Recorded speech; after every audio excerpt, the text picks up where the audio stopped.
ఓం శ్రీ గురుభ్యో నమః. నిన్న ఒక సాధకురాలు కాల్ చేసి అడిగింది, అమ్మ పిల్లలకి కూడా ఏదైనా దీక్షలాగా ఉంటుందా, మంత్రం ఇస్తారా అని అడిగారు అన్నట్టు.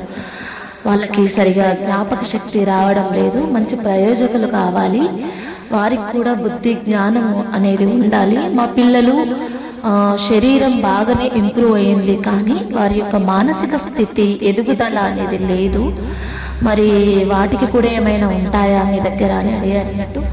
చాలా గుడ్ క్వశ్చన్ అండి. పెద్దవాళ్ళకి కాదు, చిన్నపిల్లలకి కూడా ఉంటుంది అన్నట్టు. అంటే నాలుకపై బీజాక్షరము బంగారు తీగతో రాయడం కానీ జరుగుతుంటుంది. అలాగే ఒక మంత్రం ఉంటుంది వాళ్ళకి, చక్కటి జ్ఞాపక శక్తి వచ్చి వాళ్ళ పిల్లలు బాగా చదువుకొని వారి ఏజ్ తగ్గట్టుగా, వారి యొక్క బాడీ ఇంప్రూవ్ తగ్గట్టుగా, వారి యొక్క మానసిక స్థితి కూడా ఎదగాలి కదా, ఇవన్నీ కూడా చక్కగా కుదురుతాయి. మరి పిల్లలకి ఎంత చదువు ఉన్నా కానీ జ్ఞానం లేకపోతే కరెక్ట్ కాదు కదా.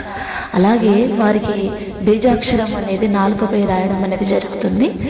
దీనికోసము ఈ క్రింది నెంబర్లను సంప్రదించండి. ఇంకా ఏమైనా డౌట్స్ ఉంటే నన్ను కలిసినప్పుడు ఆ డౌట్స్ అన్ని క్లియర్ చేయబడును. జై గురుదేవ.